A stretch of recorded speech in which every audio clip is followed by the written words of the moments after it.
알렐루야. 안녕하세요. 전 알렙TV의 알렙 목사입니다. 오늘 이 시간은 예수님이 지금 하늘에 계신데 하늘에 계실 때 어떻게 계시고 어떤 사역을 하시는지에 관해서 말씀을 드리겠습니다. 많은 분들이 예수님이 지금 하늘에 계실 때 천국에 계시기 때문에 영으로 계신다라고 생각하시는 경우가 있고 또 그렇게 가르치시는 목사님들이 계시대요.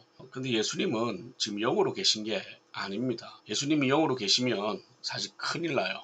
왜 큰일 나냐면 예수님은 아직 중보자 그리스도의 사역을 마치지 않으셨습니다. 지금도 우리의 중보자고 지금도 우리의 그리스도로 계세요. 그래서 우리는 아직까지 예수님을 부를 때 예수 그리스도라고 부르죠. 그러면 예수 그리스도는 참 하나님이시면서 참 인간이십니다. 그러면 그 성자 하나님이 여전히 예수 그리스도로 중보자로 계시려면 여전히 하나님이시면서 인간이셔야 합니다. 그래서 예수님께서 하늘에 올라가실 때 지금 본 모습으로 그대로 내려온다라고 하신 거예요. 이게 상징적인 것이나 착각에서 일어나는 게 아니라 실제로 그렇다는 겁니다. 핵심은 뭐냐면 성자 하나님은 아직까지 예수 그리스도의 사역을 종료하지 않으셨다. 여전히 지금도 우리의 중보자로 계신다. 그렇기 때문에 예수님은 참 하나님이시면서 참 인간으로 계셔야 된다. 물론 지금 입고 계신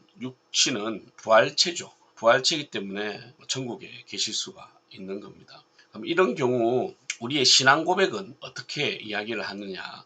대교리문답 53원에 보면 이렇게 질문을 합니다. 그리스도는 그가 하나님의 우편에 앉아 계시는 경우에 어떻게 높아지시나요? 답을 보면 그리스도는 하나님이시면서 인간으로서 기쁨과 영광과 하늘과 땅에 있는 모든 것들에 대한 권세의 모든 충만함으로 아버지 하나님의 지고한 은총에까지 승격되고 자기의 교회를 모으고 방어하고 그들의 원수들을 굴복시키며 자기의 사역들과 백성들에게 은사와 은혜들을 주시고 그들을 위해 중보 기도하시는 점에 있어서 하나님 우편에 계신 경우에 높아지십니다.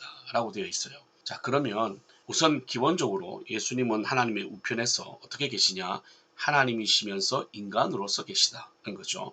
그리고 예수님은 지금 하나님의 우편에서 어떤 일을 하고 계시냐? 중보자로서 하시는 일이 뭐냐? 첫 번째가 자기의 교회를 모으고 그 다음에 두 번째가 자기의 교회를 방어해 주신다는 겁니다. 세 번째가 그들의 원수들을 굴복시키시며 네 번째가 자기의 사역자들과 백성들에게 은사와 은혜들을 주신다고 합니다. 그러니까 뭐냐면 단순하게 하나님의 백성들뿐만 아니라 주께서 부르신 직분자, 사역자, 목사 같은 이런 사역자들에게 은사와 은혜들을 특별하게 주신다는 거예요. 그래서 앞으로 직분에 관한 이야기도 하겠지만 모든 성도들은 평등하기 때문에 직분도 다 똑같다라고 생각하는 사람들이 있는데 이 사람들은 정말 위험한 사람들입니다. 우선 이 부분에 대해서는 다음에 제가 구체적으로 설명을 하겠습니다. 또 예수님께서 하시는 것이 뭐냐면 그들을 위해 그들이라는 것은 하나님의 택한 백성이죠. 그들을 위해 중보기도하고 계신다는 거예요. 이 중보기도에 관한 이야기는 제가 또 따로 이야기하겠습니다. 너무 길어지니까.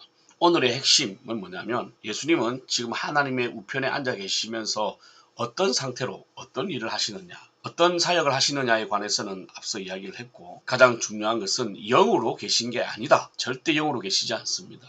그리스도의 사역이 끝날 때까지는 참 하나님이시면서 참 인간으로 계셔야 되기 때문에 중보자로서 하늘에 올라가신 그 모습 그대로 부활하신 모습 그대로 지금도 하나님 우편에 앉아 계신다는 것을 꼭 기억하시고 영으로 계신다. 하나님으로서 성자 하나님으로서 영으로 계신다. 이런 소리 하는 사람 있으면 찾아가셔서 바르게 가르치시면 됩니다. 혹시 받아들이고 이해를 못한다면 그리스도와 중보자에 관한 이야기만 해도 자신이 실수했다는 것을 바로 납득을 할 겁니다. 예수님은 지금도 참 하나님이시며 참 사람으로 우리의 중보자로 살아계시다는 것을 꼭 기억하셨으면 좋겠습니다. 알렐루야.